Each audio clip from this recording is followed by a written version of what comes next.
शुक्रिया अदा करूंगा एंकर महोदय का, जो आप जिन अल्फाजों से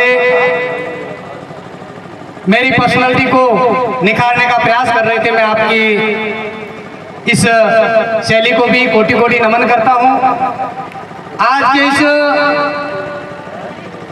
भव्य महापंचायत कार्यक्रम की जो रीढ़ है, मूल जड़ है, मरांग कौम के जयपाल सिंह मुंडा परिनिर्वाण दिवस। आज ही के दिन 51 वर्ष पूर्व उस शख्सियत का देहांत हो चुका था और आज उसी के परिनिर्वाण दिवस पर हम लोग समाज को दिशा और दशा देने के उद्देश्य से समाज के सर्वांगीण विकास के लिए चिंतन मंथन करने के उद्देश्य से यहाँ एकत्रित हुए हैं। और इस महापंचायत में पधारे हुए मेरे पिता तुल्य बुजुर्गणों, नौजवान युवा साथियों, मातृशक्ति, आप सभी को कोटि कोटि जोहार। मैं आप लोगों से इस चिंतन शिविर में, इस महापंचायत में अपनी बात रखने से पूर्व सिर्फ इतना निवेदन करना चाहूंगा कि यहाँ पर राष्ट्र स्तर पर आदिवासियों को लेकर, आदिवासियत को लेकर, आदिवासी इतिहास, सभ्यता, संस्कृति को लेकर जो जन जागरण का संदेश दे रहे हैं, उस संदेश को सुनकर अपनी जीवन शैली में क्रियान्वित करते हैं, तब तो इस महापंचायत की सार्थकता है, ऐसे आयोजनों की सार्थकता है। वरना यहाँ बोलेंगे और उनकी शैली, कुछ कहते हैं भजन गायक होते, वो कहते हैं किसी की जो है भाषण शैली बड़ी अच्छी होती है, उस पर खूब तालियां बटी जाती हैं, और कुछ तथ्य ऐसे आलिशान प्रस्तुत करते हैं, वो तथ्य हमको पसंद आते हैं, हम खूब सारी तालियां बजाते हैं।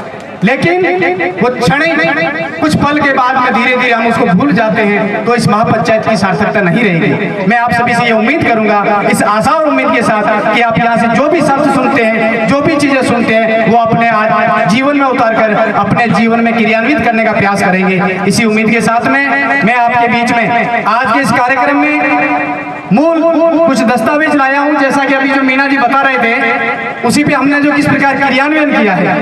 हमको सबसे पहली चीज जो समझने की जरूरत है कि हम लोगों को ये सोचना चाहिए कि हम आदिवासी हैं, मतलब एक निश्चित क्षेत्र के अंदर, उस क्षेत्र के, उस भूभाग के अंदर मनुष्य के रूप में प्रथम उत्पत्ति जो रह रहा है, वो उस क्षेत्र का आदिवासी है। मतलब हर इंसान कहीं ना कहीं का आदिवासी है, और भारत का आदिवासी होने का गौरव हमको मिला है। ये भारतीय इतिहास कहता है कि भारत का सबसे प्राचीन आदिवासी भील है, और ये हमारा गौरव है कि भारत भूभाग के आदिवासी हम लोग हैं। जब जिस निश्चित भूभाग में सबसे पहले मनुष्य के रूप में उत्पत्ति हुई, तो इस धरती के मालिक हम हुए, साधन संसाधनों के मालिक हम हुए, यहाँ की सारी संपदा के मालिक हम हुए, फिर भी हम इतने पिछड़े हुए हैं। कारण क्या है? तो हमको तीन चीजों पर सोचना होगा कि हम कहाँ थे, कहाँ हैं और कहाँ होना चाहिए था। अगर हमारे जहन में ये तीन सवाल उठते हैं कि हम कहाँ थे, हम आदिकाल में आदि मानव थे, सबसे पहले मनुष्य के रूप में उत्पत्ति हुए, और इस जल जंगल जमीन के, इस धरती के प्रथम वंशज होने के नाते यहाँ के असली मालिक हम थे, यानी हम यहाँ के राजशाही थे, पूरी धरती के मालिक हम थे। फिर कहाँ होना चाहिए था? हमको तो इस देश का मालिक ही होना चाहिए था, लेकिन कहाँ है? हर क्षेत्र से, राजनीतिक दृष्टि से भी हम सबसे अंतिम छोर पर हैं, आर्थिक दृष्टि से भी हम अंतिम छोर पे हैं, और विकास की मुख्य धारा की बात करें, ब्यूरोक्रेसी की बात करें, तो भी हम अंतिम छोर पर हैं। क्या वजह है साथियों? सबसे महत्वपूर्ण चीज है, उसके पिछड़ेपन का सबसे पहला कारण यह था व्यवस्था। इस भारत भूभाग के अंदर जब आदिवासी लोग यहाँ के रहते थे, मूल नेटिव जो लोग थे, ये बहुत ही प्रकृति प्रेमी थे, इनकी जीवन शैली प्रकृति की तरह थी, वो प्रकृति अनुयायी थे। जिस प्रकार प्रकृति किसी के साथ में जाति, धर्म, रंग, रूप के आधार पर भेदभाव नहीं करती। आप लोगों ने देखा होगा, प्रकृति का हर एक चीज, सजीव निर्जीव तमाम चीजें कभी किसी से भेदभाव नहीं करती। सूर्य उदय होता है, कभी ये नहीं देखता कि मैं हिंदुओं के घर पे उजाला करूं, मुसलमानों के घर पे रोशनी नहीं दूं। सूर्य जब उदय होता है तो ये नहीं देखता, धर्म के आधार पर नहीं देखता, वो जातियों के आधार पर भी नहीं देखता कि ब्राह्मण बढ़िया राजपूत के घर पे ज्यादा रोशनी करूं, भील भंगी हरिजन सांसी साटिया जटिया रबारी रेगर के घर पे रोशनी नहीं करूं, ऐसा भेदभाव नहीं करता। सिर्फ सूरज हवा चांद ही नहीं, आपने देखा होगा ये जो छोटे छोटे पेड़ होते हैं, अगर कोई बोरडी का पेड़ है वह बेर लेने जाओ आप तो आपसे वो जाति नहीं पूछेगा कि आप किस जाति से हो। अगर आप स्वर्ण हो तो मेरे बोर लीजिए, दलित हो तो मत लीजिए, अगर आप आदिवासी हो तो लें और गैर आदिवासी हो तो मत लें, ऐसा कभी नहीं करता। यानी हमारी पूरी जीवन शैली प्रकृति प्रेमी थी, सर्व कल्याणकारी थी। उस कल्याणकारी जीवन शैली का उन आर्य लोगों ने नाजायज फायदा उठाया। एक निश्चित भूभाग के अंदर जो हम रह रहे थे, यहाँ आपने भी सुना और इतिहास में पढ़ाया भी गया है कि भारत सोने की चिड़िया कहलाता था। यानी हमारे समय में भारत साधन संपन्न था, सिरमौर था, लेकिन उन लोगों ने यहाँ आकर के बहाय आक्रांता लोग जो आए, उन्होंने धीरे धीरे हमारी जो प्रकृति प्रेमी जीवन शैली थी, प्रकृति अनुयायी जीवन शैली थी, उसका नाजायज फायदा उठाने के लिए उन्होंने व्यवस्थाओं का निर्माण किया। और उस व्यवस्था निर्माण के तहत हम लोगों को इस जगह पर छोड़ दिया जहाँ हम सबसे अंतिम छोर पर है। वो व्यवस्था निर्माण किस प्रकार की उन्होंने, सबसे पहला उन्होंने बनाया बांटो और राज करो। पहले उन्होंने क्या कहा, बांटो और राज करो। दूसरा बनाया डराओ और लूटो। जरा समझिएगा, उन्होंने अलग अलग व्यवस्थाओं का निर्माण किया। धार्मिक स्तर पर उन्होंने बांटो, डराओ और लूटो। राजनीतिक स्तर पर बांटो और राज करो। राजनीतिक व्यवस्था अलग उन्होंने निर्माण किया, धार्मिक व्यवस्था का अलग उन्होंने निर्माण किया और सामाजिक व्यवस्था का भी उन्होंने अलग निर्माण किया। और जो ये व्यवस्था निर्माण करके हमको विकास की मुख्य धारा से कोसों दूर कर दिया। अब बांटो और राज करो के लिए उन्होंने क्या किया, जो सर्वविदित है सभी जानते हैं। उन्होंने पहले वर्णों में बांटा, ब्राह्मण, क्षत्रिय, वैश्य और शूद्र। इन वर्णों में बांटने के बाद उन्होंने हमको जातियों में बांटा। जातियों में भी अलग अलग जातियां बना दी उन्होंने। और ब्राह्मणों में आपस में रोटी बेटी का व्यवहार, उनमें इतना ऊंच नीच नहीं। क्षत्रियों में आपस में रोटी बेटी का व्यवहार, उनमें भी ऊंच नीच नहीं। और वैश्यों में भी ऊंच नीच नहीं, उनमें रोटी बेटी का व्यवहार। लेकिन जो शूद्र वर्ण बनाया, हमारा सौभाग्य कि हम इस वर्ण व्यवस्था का हिस्सा नहीं है। आप लोग पढ़िएगा, वर्ण व्यवस्था को पढ़िएगा, उनके जो महापुराण जितने भी पुराण है, महाकाव्य है, उनको पढ़िएगा। उनमें भी हम इन वर्ण व्यवस्था में भी नहीं आते थे, ये हमारा सौभाग्य है। लेकिन धीरे धीरे उन्होंने दंत कथाओं में ला करके हमको भी उसमें डाल दिया और जातीय व्यवस्था में उलझा दिया, बांट दिया। और बांटने का भी उन्होंने क्या किया, अलग अलग जातियों में बांटा। भील, भंगी, हरिजन, सांसी, साटिया, जटिया, रबारी, रेगर, कोड़ी, कड़बी, तेली, तमोली, और कहा कि ये जातियां हैं। साथियों, ये जातियां नहीं है, ये अलग अलग गोत्र थी, उनको उन्होंने जातियां बनाया। मैं आपको बताऊं जाति किसकी होती है, जाति आइडेंटिफाई हो सकती है इजीली। आप लोग देखिएगा, ये फूल है। आप छोटे से बच्चे से लेकर बड़े बुजुर्ग से लेकर विद्वान से लेकर अज्ञानी से लेकर किसी को भी पूछेगा, वो इसको कहेगा ये फूल है और ये फूल किसका है, वो उसको बता देगा। कोई भी, ये धान है मेरे हाथ में, ये जो है मैं ये बता दूं अगर ये क्या है, तो कोई भी छोटा बच्चा वो भी कहेगा गेहूं है, अनपढ़ है वो भी कहेगा गेहूं है, MA BA BEd डिग्रीदारी है वो भी कहेगा गेहूं है। जातियां किसकी होती है, जातियां पेड़ पौधों की होती है। पेड़ की पत्ती देकर के पता लगा लेगा कि ये पेड़ जो नीम का है, ये सरीस का है, ये बबूल का है, तो उन पेड़ों की जातियां होती है। जातियां पशुओं की होती है। जब पेड़ आप पैदल धरती पे चलिएगा, निशान देकर के आपको बता देगा कि ये पेड़ किसका है, तो ये हिरण का है, ये गाय का है, ये हाथी का है, ये घोड़े का है, ये गधे का है। यानी उनके अंदर जातियां, वो उनके निशान बता रही है। उनके अंदर पशुओं में जातियां होती है, जानवरों में जातियां होती है। और जातियां किसमें होती है, आइडेंटिफाई और कर सकते हैं आप लोग। जानवरों की जातियां कैसे होती हैं, आप लोगों ने देखा होगा, उनकी जो गाय का गोबर है या ऊंट के मींगने हैं या इनकी जो टट्टी होती है, उनको देख करके पता लगा सकते हैं कि ये ऊंट की है, ये गाय की है, ये पशु हर एक की, उसको पता लगा सकते हैं। क्या ऐसा काम मनुष्य में हो सकता है? छोटा बच्चा है, किसी भी जानवर का छोटा बच्चा पैदा हो, उस बच्चे को ले जाकर आप किसी को भी पूछिए, वो बता देगा ये गधे का बच्चा है, ये घोड़े का बच्चा है, ये गाय का बच्चा है। यानी वो उनसे आइडेंटिफाई हो रहा है उनके बारे में। लेकिन मनुष्य के अंदर जरा समझने का प्रयास करना, किसी भी हॉस्पिटल के अंदर कोई एक ब्राह्मण की बहू है और एक भील की बहू है, उनकी डिलीवरी होनी है, दोनों के एक बच्चा हुआ, दोनों के एक लड़का हुआ। जैसे लड़का लाइए बाहर और किसी को पता ये बच्चा किसका है, कोई बता पाएगा कि ये भील का बच्चा, या ब्राह्मण का है, या भंगी का है, या हरिजन का है? नहीं बता पाएगा, किसी भी सूरत में नहीं बता पाएगा। इस धरती के ऊपर आप पैर के निशान को देख लीजिएगा, और नंगा पैर का निशान है आदमी का, और उनके जो तपस्वी लोग हैं, साधु संत है, महात्मा है, पूजा पद्धति में ज्ञानी ध्यानी लोग, उसको ला करके आइडेंटिफाई करेंगे ये पैर किसका है। क्या वो बता पाएगा कि ये भील का पैर का निशान है, या ये मेघवाल के पैर का निशान है, या ये राजपूत के पैर का निशान है? नहीं पता लगा पाएगा। साथियों, इंसानों में जातियां नहीं होती, लेकिन हमारा दुर्भाग्य है कि हम भी अपने आप को जाति व्यवस्था में समझ बैठे। इन लोगों ने क्या किया, बांटो और राज करो, हमको बांट दिया, हम बांट गए। और बढ़ करके हम अपने आप को सर्वश्रेष्ठ मानने लगे। भील कहता है मैं ऊंचा, हरिजन नीचा, हरिजन कहे मैं ऊंचा, सांसी नीचा, सांसी कहे मैं ऊंचा, जटिया नीचा। हम सब बढ़ गए, अलग अलग हो गए और उसका परिणाम ये रहा कि आज हम पर वो रोग राज कर रहे हैं। देख लीजिएगा, कांग्रेस भी उनकी, बीजेपी भी उनकी, सपा भी उनकी, बसपा भी उनकी, सारे लोग हम पर राज कर रहे हैं और हम बट गए। पहला काम उन्होंने किया बांटो और राज करो, बांट दिया, राज कर रहे हैं। फिर उन्होंने कहा राज तो करेंगे, खाएंगे क्या, पापी पेट में हम लाएंगे क्या, खाएंगे क्या। उसके लिए उन्होंने एक और व्यवस्था का निर्माण किया और वो व्यवस्था का निर्माण किया धर्म के नाम पर। धर्म के नाम पर किस प्रकार किया उन्होंने कहा डराओ और लूटो, डराओ और लूटो की व्यवस्था का निर्माण किया और डराने के लिए 33 करोड़ देवी देवताओं का निर्माण किया। धर्म का, आस्था और श्रद्धा का नाम दिया हमको और हम उस डराओ और लूटो की पद्धति में उलझ गए। कभी दसों में आज बाबूजी की अपॉर्चुनिटी है, मेघवाला से बात नहीं करेंगे। कभी खेतरपाल के यहाँ चढ़ावा चढ़ाने जाना है, बागोड़ा तुलसाराम जी के यहाँ, तो कभी मांझी सागर चढ़ावा चढ़ाने जाना है, तो कभी सुंदर जी का फेरा लगाने जाना है। और हम लोग क्या करते हैं, हमारे खाटी गाड़ी खून पसीने की कमाई उन देवी देवताओं के मंदिरों के अंदर चढ़ाने लग गए और आपस में धर्म में उलझ गए। उन्होंने हमको उलझा दिया, धर्म के नाम पर उलझा दिया, है ना, और डराया हमको कि भी हमारा भगवान बुरा कर देगा, चलो मंदिर पे जाएं, पैदल यात्रा करें, रामदेवरा पैदल जाते हैं, वहां जाकर के धूप लगा के आए, हमारा कल्याण हो जाएगा। और शुभ अशुभ के नाम पे डराया, लगन मुहूर्त के नाम पे डराया और हमको मानसिक गुलाम बनाया। हम पढ़े लिखे नौकरी पेशा आदमी, ज्ञानी ध्यानी होकर के भी अपना बच्चा पैदा होता है तो उसका नामकरण के लिए किसी पंडित के पास या महाराज के पास जाते हैं कि आओ और हमारे बच्चे का नामकरण करो। ये उन्होंने हमको डराया और हमारे सिले बनाया हुए। पढ़ा लिखा आदमी अपने बच्चे का नाम क्या रखूं, ये उसको ज्ञान नहीं है। अपने बच्चों की शादी कब करनी है उसका उन्हें ज्ञान नहीं है। वो जाता है टिपने वाले महाराज से पूछता है कि लगन दे, और मैंने लगन लिखने दे, हमारे छोकरे को ब्याह करना है, हमारी छोकरी को ब्याह करना, मैंने लगन लिखने दे। ये उन्होंने क्या किया, ऐसी व्यवस्था का निर्माण कर दिया और उस व्यवस्था के सबसे ज्यादा गुलाम हम लोग हुए।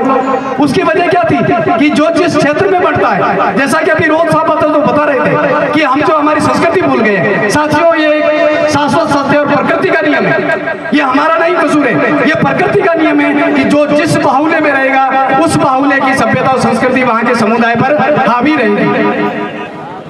हम जिस क्षेत्र में रह रहे हैं वहां पर गैर आदिवासी संस्कृति का बाहुल्य था तो वो उस संस्कृति के अनुसार हम ढल गए। जहां आदिवासी संस्कृति का बाहुल्य है वहां गैर आदिवासी आदिवासी संस्कृति अपना रहा है। तो ये एक ऐसा सिस्टम रहा। तो हम लोगों को क्या करना है, उनकी इस बांटो और राज करो की नीति को समझ करके और डराओ और लूटो की संस्कृति से बाहर आना है। बाहर आने के लिए क्या करना है, आप लोग अपने बच्चों का नामकरण खुद करें, अपने बच्चों की शादी कब करनी है खुद तय करें और उनकी शादी किस प्रकार करनी है, अपनी खुद की जीवन पद्धति जो प्राचीन जीवन पद्धति थी, जब टिप्पणी नहीं थे, जब महाराज नहीं थे, जब अशुभ अशुभ की व्यवस्था नहीं थी, तब कैसे होती थी उनको समझना होगा। और उसको समझाने के लिए यहाँ लोग खड़े होकर के आपको समझा रहे हैं कि आज दिन तक जो इन्होंने 33 करोड़ देवी देवता निर्माण किया उनमें से एक भी ऐसा देवी देवता नहीं जो हमारा भला कर दे। क्या किसी देवी देवता ने किसी के घर के दुख दर्द दूर किए क्या? जिसके घर पे 2-2 3-3 थान बने हुए, मैं कई बार जाता हूँ, जिसके घर पे बहुत सारी ध्वजाएं लगी हुई है, मंदिर बने हुए, उनके घर में भी छोटी छोटी मौतें हो रही है। दुख दर्द तो उनके घर में भी किसी माल मोटिया बच्चे के खत्म हो रहा है ना, तो उनका दुख दर्द तो वो बता नहीं रहे, देवता बचा नहीं रहे। चलो दुख तो नहीं बांट रहे हैं तो देवता क्या कर रहे हैं, क्या आपको अमीर बना रहे हैं? जिनके घर पे मंदिर बने हुए 10-10 देवी देवता की पूजा करते हैं उनके घर पे अभी कच्चे कच्चे बंगले, उनके घर पे आलीशान बंगले तो नहीं देखे, यानी वो हमको अमीर भी नहीं बना रहे। देवी देवता हमको दुख दर्द से नहीं बचा रहे हैं, देवी देवता हमको अमीर नहीं बना रहे हैं, तो देवी देवता कर क्या रहे हैं? देवी देवता हमको लूट रहे हैं, कभी चढ़ावे के नाम पर, कभी यात्रा के नाम पर, कभी पूजा पद्धति के नाम पर। तो साथियों, इससे बाहर कब आएंगे हम लोग? पढ़ लिख करके जागरूक हो जाओगे और जब हमारे खुद के पुरानी सभ्यता संस्कृति के साथ साथ हमारे धार्मिक रीति रिवाजों में जाओगे तो पता चलेगा ये बूढ़िया मायत बेटा नाम सभा ठाए कि अपने जब खेत छोड़ने जाता है, हल खरीदने जाता है तो सभा में पहला जो घराड़ी है वो 7 रंग का धागो बनाती, वो एक हाड़ी रे बांधती जो हल खरीदना लो, और वो जो नाई बीच बाणी क्या कर बीच बाणी रे बांधती, ऊँट रे भी गड़े या बेल रे गड़े में बांधती है ना, अपा वो बांधना मतलब कि उन्हें पूजा करता। और खेत में जा धरती की पूजा कर पचे ओट काटता, खेत करता, वो अपनी जीवन पद्धति होती है। वो तो आपा पांत रहा और आपा गैर आदिवासी संस्कृति अपनाई, आपा प्रकृति पूजक लोग थे, अपन प्रकृति की पूजा करते थे जिससे हमारा जीवन संभव है, प्रकृति से हमारा अस्तित्व है। अगर प्रकृति का अस्तित्व, प्रकृति नहीं तो हम नहीं, प्रकृति के तमाम सजीव निर्जीव जो घटक है उनसे हमारा जीवन चलता है, उनकी हम पूजा करते थे। उनकी पूजा करो, वो हमसे कुछ मांगेगी नहीं। उनका सिर्फ इज्जत, पूजा का मतलब क्या है? उनका मान सम्मान करके उनकी रक्षा करना। पेड़ पौधों की रक्षा करो, पशु पक्षियों की रक्षा करो, धरती की रक्षा करो, धरती को बेचो मत। ये हमारे डीएनए में था। लेकिन हम जो है गैर आदिवासी संस्कृति में आकर के अपनी संस्कृति भूल गए, अपना धर्म भूल गए। अब क्या हुआ? उन्होंने ये तो बांटा, इसके आगे उन्होंने क्या किया? आर्थिक, जैसा कि अभी जो राजकुमार जी रोत बता रहे थे, सॉरी अपने कांतिलाल जी रोत, राजकुमार जी रोत अभी बताएंगे, और कांतिलाल जी रोत कह रहे थे नशा पता हमारी समस्या नहीं है। साथियों, ये भी एक व्यवस्था के तहत आया है। हमारे लोग मदिरा पान या सौंफ पान नहीं करते थे। हमारे लोग जड़ी बूटियों का यूज करते थे, वो एकदम औषधीय तरीके से करते थे, वो एक व्यसन के तरीके से नहीं करते थे। लेकिन आर्य लोग आए और उन्होंने ये प्रचलन किया नशे का। फिर चाहे वो शराब हो या बीड़ी हो या सिगरेट हो या गुटखा हो या तंबाकू हो, ये सारे उन लोगों की उपज थी, और उन्होंने हमारी बस्तियों में बांटा है, हमारे लोगों को मानसिक और शारीरिक कमजोर करने के लिए। आप लोग देख लीजिएगा, नशे पत्ते करने वाला आदमी बहुत चिड़चिड़ा होता है, उनको बहुत गुस्सा आता है, गुस्सेल प्रवृत्ति का होता है। ये उनके एक षड्यंत्र के तहत आया, उनके एक व्यवस्था के तहत हमको कमजोर करने का षड्यंत्र है नशा पता भी। आप लोग यहाँ से तय करके जाएं कि हम नशा पता करके अपने समाज का नाम बदनाम नहीं होने देंगे कहीं पर भी। आप लोगों ने देखा होगा, कोई आदमी शराब पी करके सड़क पे पड़ा है, आदमी एक कालू राम ने शराब पिया और पड़ा है, आते जाते लोग कहते हैं कि भीड़ पड़ी, नशा किया उस कालू राम ने, और बदनाम पूरा भीड़ समुदाय हो रहा है। तो आप लोग तय करें कि मैं मेरी वजह से समाज का नाम बदनाम नहीं होने दूंगा, आज के बाद कभी भी कहीं नशा पता नहीं करूंगा। ये प्रण लेके जाए तब तो समाज का सुधार होगा, और उससे क्या होगा? आर्थिक रूप से हम मजबूत होंगे। जैसे जीतू दादा बता रहे थे पहले आपको, वो नशे का पैसा बचेगा, वो आपके विकास में लगाओ, समाज विकास में लगाओ, परिवार विकास में लगाओ, बाल बच्चों के विकास में लगाओ, तो हम विकास की मुख्यधारा से जुड़ेंगे। ये भी चीजें हमको सीखनी होगी। अब तीसरी चीज जो आती है शिक्षा व्यवस्था, ये भी मनोवादियों के एक चाल के साथ उन्होंने ऐसी शिक्षा का निर्माण किया। अभी यहाँ जो भी आता वो कहता है कि शिक्षा वो शेरनी का दूध है, जो पिएगा वो दहाड़ेगा। लेकिन आपको कौन सी शिक्षा पिलाई जा रही है तो हमने समझा ही नहीं। हमको दहाड़ने वाली शिक्षा दी जा रही है या मिमियाने वाली शिक्षा दी जा रही है? क्या हमने समझा कभी? क्योंकि हमको पढ़ाया क्या जा रहा है? क्या आपको मराम घोम के बिरसा मुंडा, जयपाल सिंह मुंडा, या फिर टंटिया मामा, या फिर झलकारी भाई, इनका इतिहास कभी पढ़ाया गया क्या? क्योंकि उनको पता है अगर इन्होंने अपना इतिहास पढ़ लिया तो ये बहुत सूरवीर कौम है, तो हमको पढ़ाया ही नहीं, तो हम दहाड़ेंगे कहाँ से? उन्होंने हमको ऐसी शिक्षा पढ़ाई, गीता पढ़ाई, रामायण पढ़ाई, देवी देवता पढ़ाए, चमत्कार पढ़ाए, और उनकी वजह से हम वैसी चीजें में मान गए और हम जो मेडल से हो गए। साथियों, हमको हमारी शिक्षा पे ध्यान देना होगा। और शिक्षा का मतलब क्या होता है? सर्वांगीण विकास करे वो शिक्षा होती है। शिक्षा और पढ़ाई में अंतर है। पढ़ा लिखा होना एक अलग बात है, मैं एमए बीए बीए डिग्रीधारी हूँ, लेकिन शिक्षित हूँ ये जरूरी नहीं है। और कोई आदमी अनपढ़ है लेकिन वो सही गलत जानता है, सभ्य असभ्य की पहचान है, दुश्मन सजन की पहचान है, तो वो शिक्षित है। हमको शिक्षित बनना होगा, और शिक्षित बनकर दुश्मन सजन की पहचान करनी होगी, सही गलत का अंदाजा लगाना होगा, और सभ्य असभ्य की पहचान करके और हमको शिक्षित बन करके सही राह पर चलना होगा।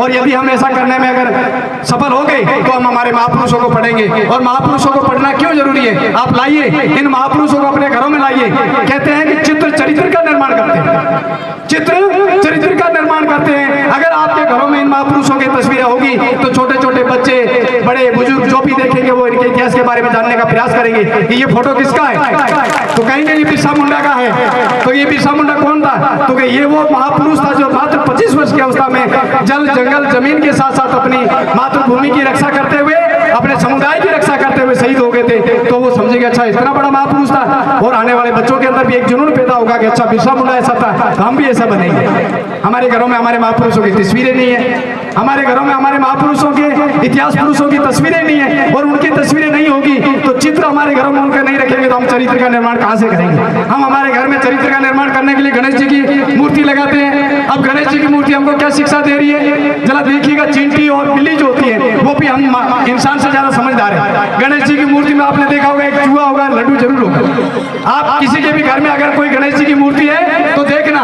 उस मूर्ति के साथ में लड्डू भी रखे होंगे और साथ में एक चूहा भी होगा। और आपके घर में बिल्लियां हैं, कभी आपने किसी बिल्ली को उस चूहे पर झपटते देखा क्या?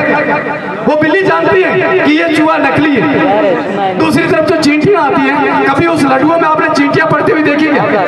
जो घर में आपने गणेश की प्रतिमा लगा रखी है, उस फोटो में साथ में लड्डू भी पड़े, उन फोटो वाले लड्डुओं में चींटियां आई क्या?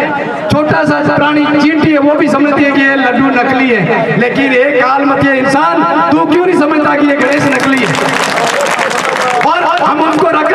चित्र का निर्माण कर रहे हैं। हमने देवी देवताओं को घर में सजा रखा है। किसी के भी घर में जाइए प्रवेश द्वार पर लगा होगा शुभ लाभ लगा करके और उल्टा वो साखिया लगा रखा होगा। जो भंवर दादा बताएंगे हमें उल्टा किया गया, हमारी मति को उल्टा करने के लिए, हमारी सोच को उल्टा करने के लिए, हमारी सभ्यता और संस्कृति को मिटाने के लिए उन्होंने उल्टा घुमा रखा। तो हमने हमारे घरों में जो चित्र निर्माण करके उनको हटा करके हमारे महापुरुषों को, इतिहास पुरुषों को, सभ्य लोगों को और जो आदर्श लोग हैं, आइडियोलॉजिकल हो, चाहे वो स्पोर्ट्स में हो, चाहे वो संगीत के क्षेत्र में हो, चाहे वो खेल जगत के अलावा किसी भी राजनीतिक क्षेत्र में हो, कोई ऐसे आदर्श पुरुष हो उनको घर में स्थापित करिएगा और वो चित्र जो आने वाले चरित्र का निर्माण करेगा। ये काम हमें करना होगा और अगर ऐसा करने में हम कामयाब होते हैं तो हमारा बहुत बड़ा उद्धार हो जाएगा। ज्यादा समय नहीं लेते हुए वक्ताओं को बोलना है अंत में जिस चीज की हमें सबसे ज्यादा जरूरत है वो है लीडरशिप, नेतृत्व की। साथियों इस चीज को हमें बहुत अच्छे से समझना होगा, विशेषकर बुद्धिजीवी वर्ग, युवा साथी, आप लोग इसको समझना। नेतृत्व हमें कैसा चाहिए? हमें आर्थिक क्षेत्र में भी नेतृत्व चाहिए, हमें सामाजिक क्षेत्र में नेतृत्व चाहिए, हमें राजनीतिक क्षेत्र में नेतृत्व चाहिए और हमें शैक्षणिक क्षेत्र में नेतृत्व चाहिए। अब शिक्षा के क्षेत्र में नेतृत्व किस प्रकार होगा जरा देखिएगा। हमें हर क्षेत्र में नेतृत्व चाहिए। शिक्षा के क्षेत्र में क्या करिएगा, आप अपनी जो पीढ़ी पढ़ रही है उनको अच्छी शिक्षा दीजिएगा, ढंग की एजुकेशन दे करके उनको शैक्षिक नेतृत्व में भेजिए। कलेक्टर बनाइएगा, एसपी बनाइएगा, आईएएस, आईपीएस, आरएस, आरपीएस बनाइएगा, जज बनाइएगा, इंजीनियर बनाइएगा, डॉक्टर बनाइएगा और ब्यूरोक्रेसी और जितनी भी सरकारी नौकरियां वहां पर उनको भेजिएगा और वो जहां भी बैठेगा वो हमारा नेतृत्व करेगा। शिक्षा के क्षेत्र में कलेक्टर बनकर के शिक्षा के क्षेत्र में नेतृत्व करे, एसपी बनकर शिक्षा के क्षेत्र में नेतृत्व करे, ये हमारा शैक्षिक नेतृत्व होगा। इस चीज को समझे और समाज को मजबूत शैक्षिक नेतृत्व दें। साथ ही हमें राजनीतिक नेतृत्व चाहिए। राजनीतिक नेतृत्व कैसा चाहिए? आपको सपा में, बसपा में, कांग्रेस, बीजेपी में जाना होगा, आपको बीटीपी में जाना होगा, आपको हर पार्टी में जाना होगा, लेकिन अपनी शर्तों पर, अपने नियमों पर, अपने उसूलों पर स्वतंत्र प्रतिनिधित्व के तौर जाना होगा, गुलाम बनकर नहीं, पार्टियों के चाटुकार बनकर नहीं। और इसके लिए क्या होगा, सिस्टम के अंदर रहकर, सिस्टम के बाहर रहकर हम लोगों को इसको मजबूत करना होगा। जो लोग सिस्टम के अंदर हैं उनको मजबूत करने के लिए आप लोग ऐसे आए माथा गिनाने। अगर आपकी बात राजकुमार जी रोज विधानसभा में अच्छे से उठा रहे हैं तो इनके आह्वान पर जब भी जरूरत पड़े हजारों की तादाद में आओ तो सरकार के हाथ में फूल जाए। ये सिस्टम के बाहर रहकर सिस्टम के अंदर लोगों को मजबूत करना होगा। लेकिन जो सिस्टम के अंदर है, जो स्वतंत्र है और समाज का प्रतिनिधित्व करे उनको मजबूत करें, पार्टियों के चाटुकारों को मजबूत नहीं करें। ये हमारा राजनीतिक प्रतिनिधित्व होगा। और आर्थिक क्षेत्र में भी बहुत हमको सीखना होगा। और उसके साथ साथ अब मैं ज्यादा समय नहीं लेते हुए जो आरक्षण की बात चल रही है, आदरणीय राजकुमार जी रोज यहाँ विराजमान है। जैसा कि मीणा साहब ने भी कहा कि आप लोग जो डीटीएसी की मांग कर रहे हैं, डेजर्ट ट्राइबल स्पेशल एरिया, रेगिस्तान जनजाति विशेष क्षेत्र, शायद मेरे हिसाब से अगर आप हितैषी हैं और आपने कहा है कि मीणा भाई बंधुओं के पास आए और आप सहयोग मांगे, हम यहाँ से सहयोग मांगते हैं। सबसे ज्यादा ब्यूरोक्रेसी में, पॉलिटिकल में मीणा के मुकाबले आज कोई नहीं। रेलवे डिपार्टमेंट में जाइए, धक्का भी लगेगा तो मीणा मिलेगा। किसी को धक्का लग रहा पूछो कौन, तो मीणा। आप लोग आइए, हमारा सहयोग करिएगा। और आदरणीय राजकुमार जी रोज से मैं चाहूंगा, विधानसभा सत्र जो चल रहा है आप लोग बहुत अच्छे से आवाज उठा रहे हैं और हम चाहेंगे कि जिस प्रकार हमारा जो है इस मारवाड़ क्षेत्र में जोधपुर, जैसलमेर, बीकानेर से लेकर के इस पूरे बाड़मेर, जालोर, सिरोही, पाली क्षेत्र में हमारा कोई विधानसभा में प्रतिनिधित्व नहीं है, संसद में प्रतिनिधित्व नहीं है। और हमारा सौभाग्य है कि आप जैसे स्वतंत्र प्रतिनिधि वहां लीडरशिप कर रहे हैं तो हमारा भी वहां प्रतिनिधित्व करें आप लोग और हमारी भी आवाज उठाएं। हमारी आवाज क्या उठानी है जरा ये ध्यान से सुने। खोजा राम जी, हमारी बात सुनिए थोड़ी सी। या क्या सुनना है राजकुमार जी से मैं निवेदन चाहूंगा।